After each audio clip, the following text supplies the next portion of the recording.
Hola, ¿cómo están? Muy buenas noches, bienvenidos. Muchas gracias por la compañía, como siempre. En segundos nada más, aquí en Entre Líneas vamos a conversar, vamos a entrevistar al señor Ministro del Interior, Eduardo Bonomi. Muchísimos asuntos para conversar con el Secretario de Estado, temas que están en la agenda informativa desde hace ya varias semanas. De eso y otros aspectos que tienen que ver con la estructura misma del Ministerio, los cambios que se están profundizando, los compromisos de gestión. Bueno, con el ministro en instantes conversamos. Además, también hoy y sobre el final de nuestro programa vamos a conversar con el presidente del directorio de ANCAP, una vez más reelegido, José Colla. Vamos a, entre otras cosas, preguntarle si es que efectivamente, como dice la oposición, está a un paso de la quiebra. Si fuera una empresa privada estaría quebrada, dicen los blancos. ¿Qué dice Colla a propósito del déficit que tiene la petrolera estatal? De eso y otros aspectos, proyectos de inversión, reajuste, ¿qué va a pasar? Reajuste de la economía, de la empresa. Vamos a conversar con Colla dentro de un rato también aquí en nuestro programa. Hoy no está con nosotros Danilo Tegaldo, que está por el viejo continente, pero sí está Daniel Rodríguez, a quien ya saludo. Dani, ¿cómo estás? Buenas noches. Hola Alfredo, ¿qué tal? Buenas noches. Parece que la justicia ordinaria de un país le ganó la FIFA por goleada. Le quebró su invicto histórico y ahora se habla de un gran escándalo del FIFA Gate. Bueno, ¿cuáles son las repercusiones de lo que ocurrió en la FIFA con dirigentes presos, con empresarios que son perseguidos por la justicia de Estados Unidos?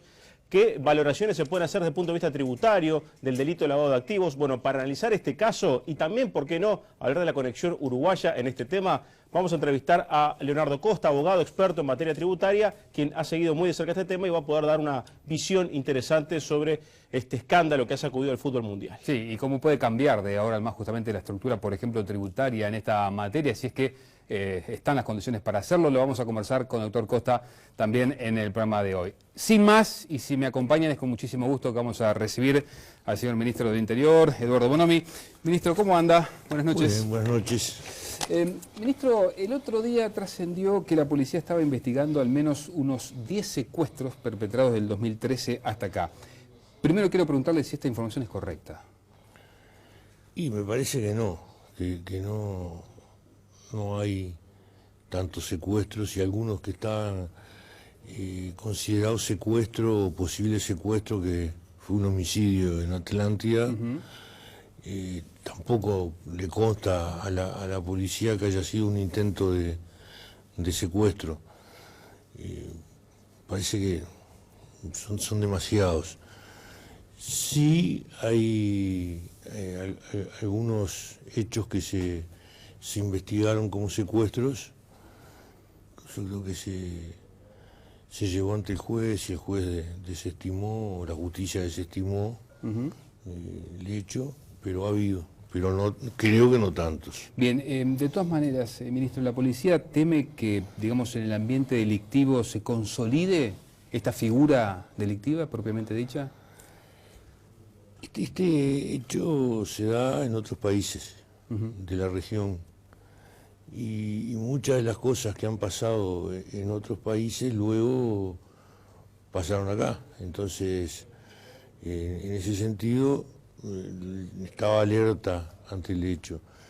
Y también que los que la policía ha tomado como posible secuestro se dio justamente entre delincuentes, que es lo que ha pasado en otro lado, empezó así.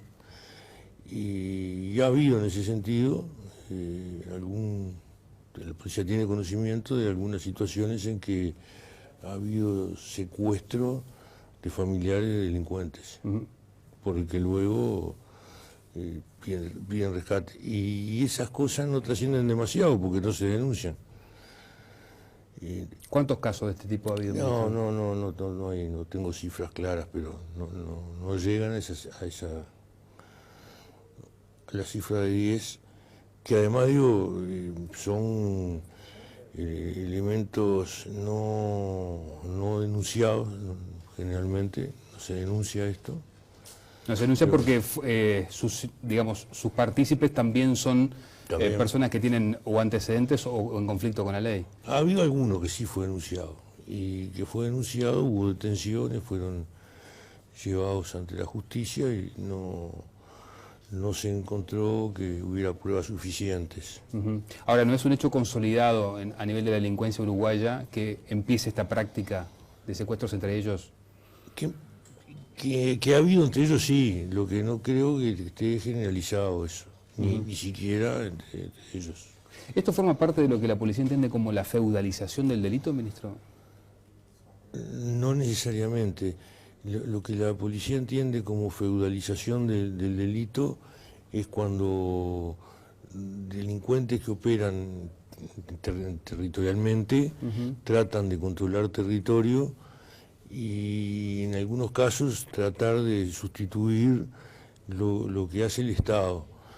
Esto también existe en otros países de forma mucho más fuerte. Las favelas es el caso típico, claro. Típico, donde dentro de las favelas existen supermercados, bancos que operan en su interior y que asumen papeles de Estado.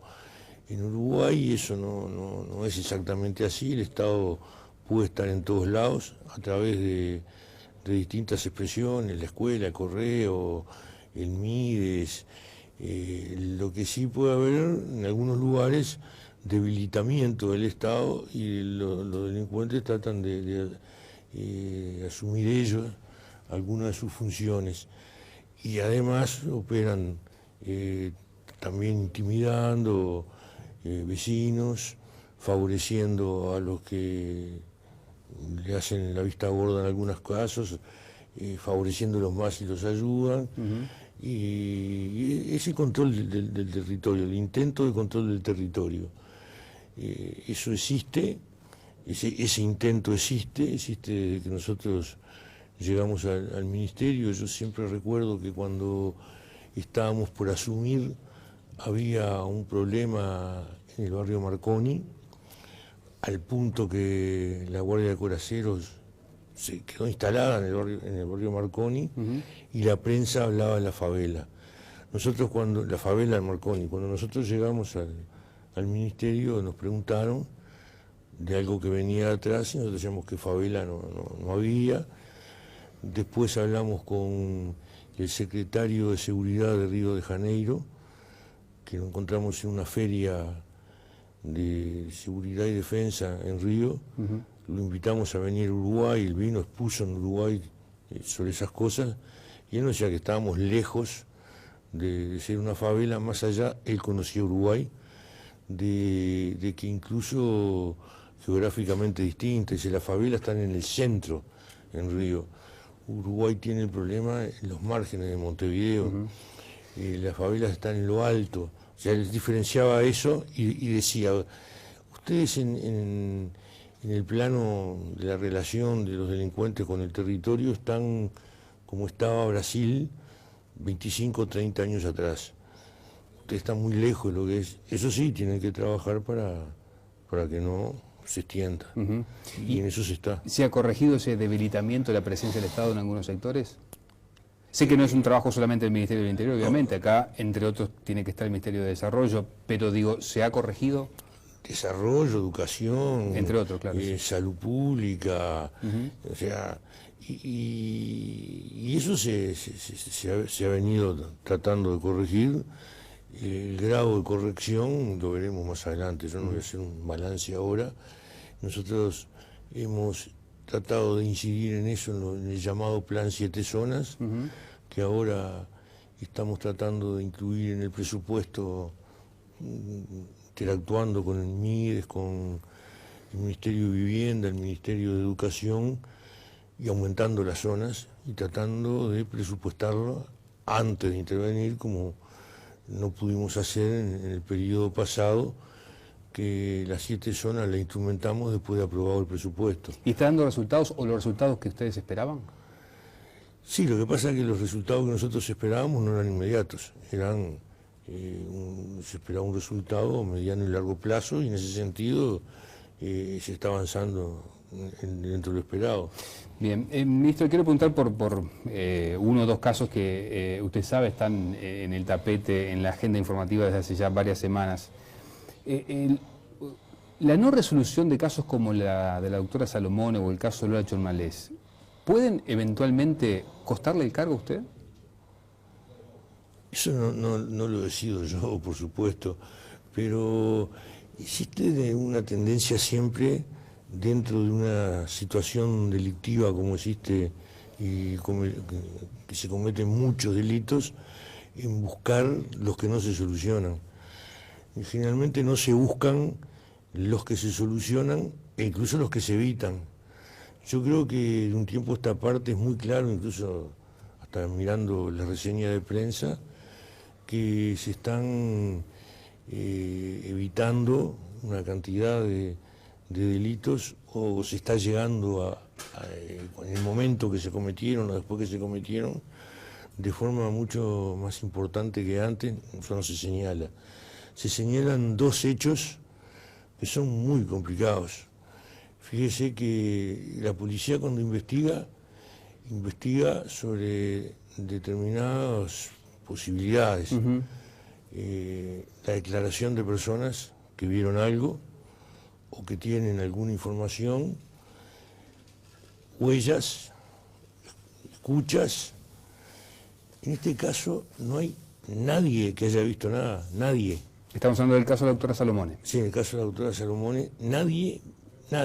Es más, un canal de televisión hizo una encuesta, no sobre el hecho en sí, sobre si se estaba dispuesto a decir lo que se había visto.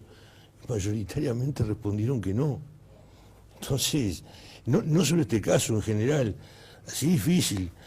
La policía reconstruyó muchísimo con cámaras, algo que hace 3 años hubiera sido imposible. La policía reconstruyó todo el trayecto desde Florida a Montevideo, cómo tuvo que cambiar el trayecto para llegar a la casa, cómo de la casa llega, reconstruyó todo.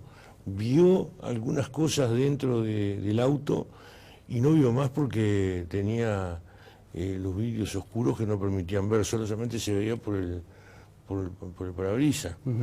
Y vio algunas cosas, pero no tiene huellas de ningún tipo, no las tiene. Entonces es muy difícil avanzar así. Entonces, si alguien quiere decir no se avanzó más, esto es un problema enorme, es un fracaso, bueno, puede hacerlo. Yo creo que no es lo que corresponde, pero bueno, puede hacerlo. El otro caso, que usted me dijo 2, sí. Supongo que el otro se refiere... El de Lola Chonalés. Lola Chonalés, claro. Otro caso complicado, porque ese caso se denuncia tarde, no se denuncia cuando sucede. Ese es un hecho que sucede en la playa, por lo tanto se denuncia ante prefectura, no se denuncia ante la policía. La prefectura le avisa a la policía tarde, deja pasar porque busca a ver si lo que se denuncia que no aparecía. Entonces la reacción fue, bueno, vamos a ver si la encontramos, la buscan sin mucho elemento, porque prefectura no tiene recursos para investigar en la playa, ni siquiera para evitar cosas en la playa, todo lo vemos. Lo que hay en la playa es 1 o 2 marineros con un pito y un palo, y bueno, ¿qué es lo que puede investigar? Es más, yo me entero de esto un día a la 1:15 de la mañana, estaba durmiendo, me llama por teléfono y era el prosecretario de Presidencia, que lo había llamado Daniel Scioli, de Argentina, que tenía una familia que estaba preocupada porque la hija no aparecía, y la familia, los padres no estaban acá, estaban en Argentina. Entonces yo llamo al inspector Guarteche, que no sabe nada, me dice, pero averiguo. Y en la averiguación, a los 15 minutos, me confirma que hay una muchacha que no aparece. Entonces la policía empieza a trabajar tarde, bastante tarde, y empieza a trabajar en una playa donde los elementos de investigación se confunden.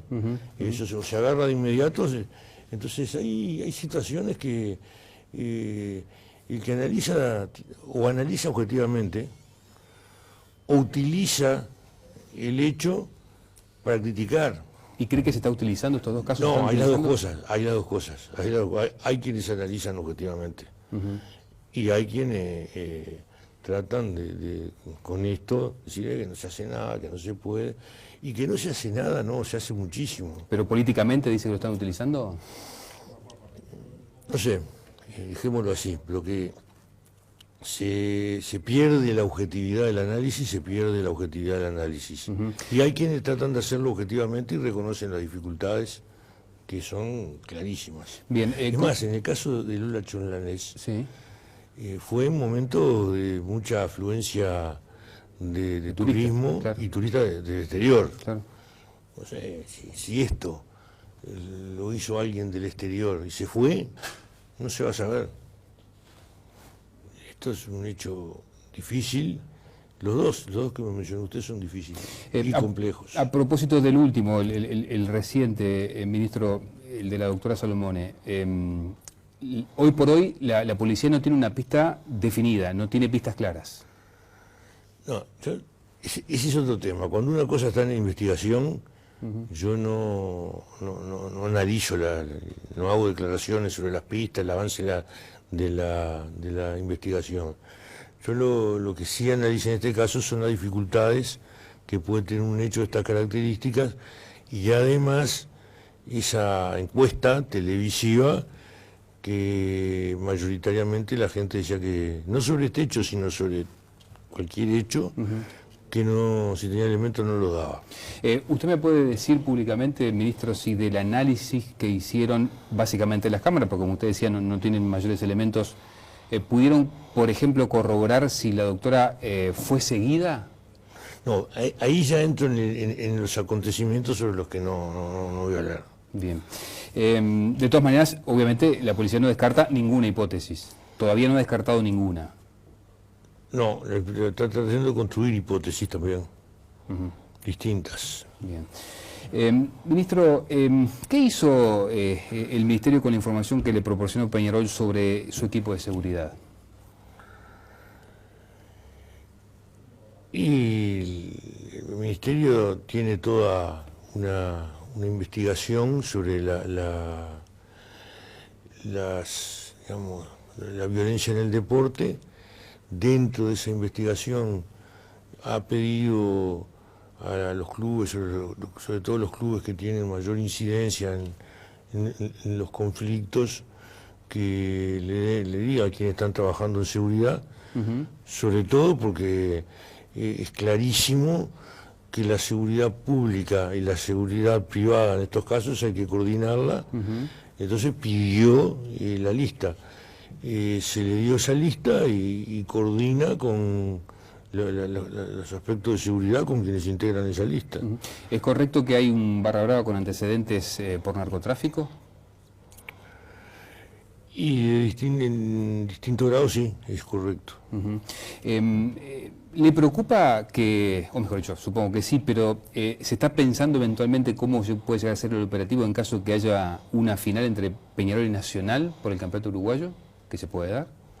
Y se puede dar, falta un partido y se sabe si esa es la final o no. Y bueno, el último clásico llevó más de 1000 policías.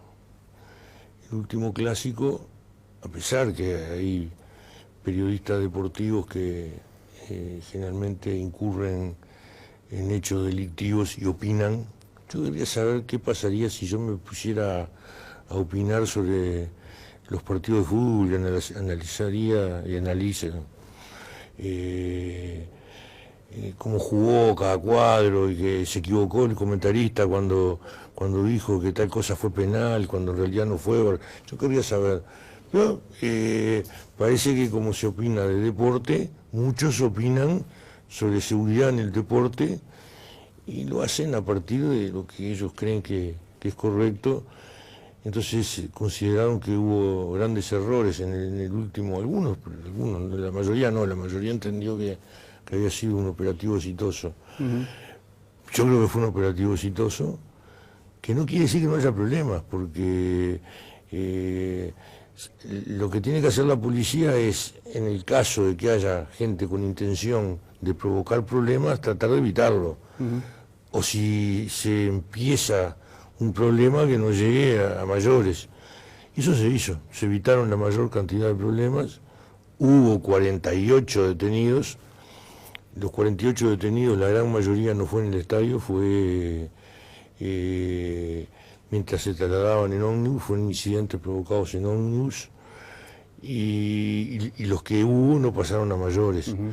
Y hubo algunos hechos, por ejemplo, la aparición de municiones y cortes o armas blancas en la tribuna olímpica, y aparecen y se monta un dispositivo para ver quién los va a buscar, y un periodista deportivo lo informa y por lo tanto nadie lo fue a buscar. Entonces yo creo que ese antecedente del clásico es un buen antecedente para las finales. Bien, ¿qué pasa con las cámaras? ¿Hay respuestas de la AUF por las famosas cámaras que se están necesitando? Bueno, en este caso el que ha hablado y el que habla con la AUF es el licenciado Vázquez, su secretario del Interior, y le planteaban que para la segunda quincena del año adelantado, segundo semestre del año adelantado, podría haber cámaras, y se está pensando, creo que en las cámaras en el estadio, el Parque Central y el estadio de Peñarol, y la posibilidad de que algunas se puedan mover y trasladarse para otro tipo de partido en otros escenarios. Se lo preguntaba usted, ministro, porque leía por allí, usted declaró hace no mucho que se está analizando alguna cosita que puede ser novedosa en materia de seguridad del deporte. Sí, pero estamos discutiéndolo, entonces no lo voy a... No me lo va a revelar ahora. No lo voy a... ¿Pero tiene que ver con la identificación? No necesariamente. Está bien, veo que no quiere avanzar mucho más. Ve bien. Está bien. Ministro, ¿los refugiados de Guantánamo siguen con alguna custodia, seguimiento del Ministerio del Interior o ya no? No tienen custodia de seguimiento, en un primer momento se le dio... Acompañamiento. Pero además lo que ha pasado, que el problema que hubo, era un problema que estaba en la tapa del libro que podía pasar, ¿no? Alguien que está 13 años preso, 12 años preso, en condiciones absolutamente hostiles, sin ningún tipo de contacto con su familia, preso en un lugar donde no hablan su idioma, salen en libertad hacia un país que desconocen, que no hablan el idioma, que tienen diferencias culturales y religiosas. Es lógico que no tengan una adaptación fácil. Entonces, a veces hasta duda, alguno puede dudar de ellos, ¿no? Si quiere seguir en ese país, si se va a ir. Es más, si no tiene ni claro las posibilidades a veces, o sea, qué posibilidad volver a su país en la situación en que lo dejaron. Entonces se produjeron algunos problemas, pero no son problemas que ameriten la presencia o el seguimiento del Ministerio del Interior. Yo creo que tiene más que ver con la inclusión en nuestro país, que no la va a solucionar el Ministerio del Interior. ¿No fue una falla de las alertas tempranas de inteligencia, como dijo José Colman? No, esa alerta no existió. Por lo menos esa alerta tendría que haber llegado a mí no llegó, porque yo creo que no es inteligencia el que tiene que analizar si quienes cambian su situación tan abruptamente van a tener problemas de adaptación a una sociedad diferente. Yo creo que eso es otra cosa, y si inteligencia analiza otra cosa, no analiza esto. Entonces, después que se produce este problema, que para mí es menor, muy menor, tanto que ha sido encausado correctamente. Y ese problema sirva para decir que no, me parece que es un error. Bien, en los minutos finales, ministro, le quiero preguntar algunas cuestiones políticas, si quiere. ¿Mujica tiene que ser el próximo presidente del Frente Amplio? ¿Sabe que me preguntaron eso en una nota periodística? Y yo dije que eso había que preguntárselo a Mujica. Volvieron a insistir y me preguntaron si me parecía que reunía las condiciones para hacerlo. Yo dije que sí, reúne las condiciones. Y después me publicaron, Mujica reúne las condiciones, como si yo estuviera diciendo que... Promocionando la candidatura de Mujica a la presidencia del Frente. Que no era para nada mi intención. Yo creo que reúne las condiciones como reúne las condiciones para hacer otra cosa. Entonces, si puede serlo, hay que conversarlo con Mujica. Además, en esa nota yo dije, capaz que es otra cosa la que tiene que hacer, pero eso hay que conversarlo con Mujica, no hay que preguntarme a mí. ¿Y si la biología lo acompaña a Mujica, usted cree que es el hombre para el 2019? Eso no solo hay que preguntárselo a Mujica, sino hay que preguntárselo a la biología, entonces yo no me voy a adelantar. Está bien, pero ¿a usted le gustaría? En todo caso es la pregunta. Si estuviera en condiciones, yo creo que fue un buen presidente y está en condiciones de volver a hacerlo, si está en condiciones. Claro. Entonces yo no puedo opinar de eso ahora, no puedo opinar. ¿Cómo ha visto estos trascendidos que aparecieron sobre todo la semana pasada tras el semana de búsqueda, en el sentido de que esta administración, poco menos que recibió un panorama caótico desde el punto de vista administrativo, la gestión? No sé, yo creo que la administración tiene 13 ministerios y cuando se transfieren los ministerios, yo no conozco cómo fue, yo supongo que los ministros fueron absolutamente responsables con lo que transfirieron y no queda claro lo que la afirmación, no hay quien se haga responsable de la versión. Entonces, no me parece que sea así. ¿Cree, ministro, que las aspiraciones personales legítimas que puedan tener algunos integrantes del actual gabinete pueden de alguna manera complicar la gestión Vázquez? No, estamos muy lejos. Pero déjeme retroceder un poquito. A ver. Yo, si no hubiera sido el ministro de Interior de este gobierno, hubiera transferido el Ministerio del Interior. Si hubiera transferido el Ministerio del Interior, lo hubiera transferido absolutamente ordenado, con planes por delante, con un ordenamiento interno importante, con un conocimiento de todo lo que se está haciendo y lo que es posible hacer, claro. Entonces, si esa versión tiene que ver con la transferencia del Ministerio del Interior, absolutamente desmentido. Bien. La última, sé que es un resorte exclusivo, obviamente, en todo caso, el presidente de la República, pero la situación del ministro de Defensa, que no cuenta con el respaldo político del Frente, ¿le quita el sueño al funcionamiento del gabinete? Si es así, no se ha manifestado para nada. Yo creo que hay un problema que más que del ministro es de ¿qué es lo que se espera? ¿Qué es lo que la gente espera del gobierno del Frente en ese plano? Entonces muchos esperan que el gobierno pueda aclarar una cantidad de situaciones, pueda terminar con resoluciones que se han tomado antes que impidieron ese llegar a la verdad y a la justicia, y se encarna en el ministro de Defensa esa aspiración, cuando en realidad refiere a todo el gobierno. Y el gobierno tiene un rumbo programático resuelto en el Congreso de la Fuerza Política que no expresa claramente esa aspiración de la gente, y el ministro lo expresa a su manera, y la forma que lo expresa no gusta.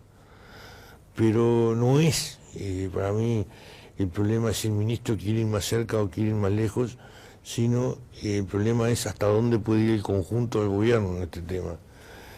Y bueno, yo creo que lo ha intentado,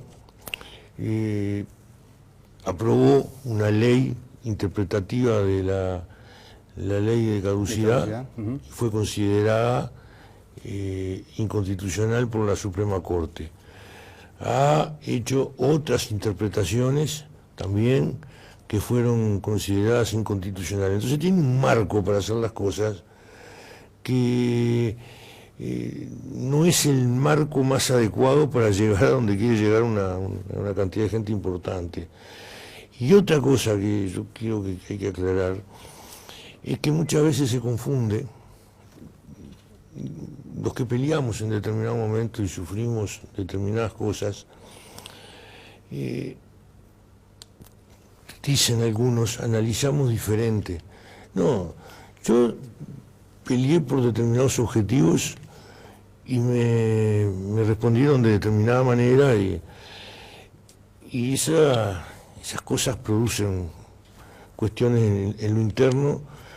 Y yo no he cambiado los objetivos que tenía. Mis objetivos son justicia social, soberanía, libertad, son esos. Y por afán de revancha no voy a cambiar los objetivos. Y hay gente que, la inmensa mayoría tampoco, hay gente que no pasó por esa situación, pasó por la situación de que torturaron a su hijo, mataron a su hijo, y no tenía ningún otro objetivo. Mataron a su hijo, secuestraron a su hermano, y es la inmensa mayoría de la población. Entonces la inmensa mayoría de la población es la que reclama verdad y justicia. Y es lícito que lo reclame y no puede haber entendimientos de quienes pasaron por una situación de un lado u otro del mostrador que entorpezca eso. Hay que facilitarle la cosa a los que quieren verdad y justicia. Lo que no hay que tener es afán de revancha y cambiar los objetivos que se tenía por la revancha.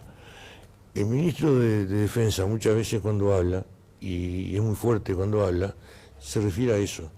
Él no se refiere al conjunto de la población que pide verdad y justicia. Lo expresa a un grupo muy chico que quizás lo que quiere es revancha. Y como no lo dice bien, a veces se entiende mal y provoca estos problemas. Pero el gobierno, yo creo que trata de seguir avanzando en lo que tiene que ver con verdad y justicia. Ministro, gracias por acompañarnos. Gracias a ustedes. Amigos, hacemos una primera pausa, tras la misma donde tenemos una situación DODA, la situación de FIFA y cómo esto puede repercutir en nuestra legislación, y más adelante la entrevista con el presidente de ANCAP. Ya venimos.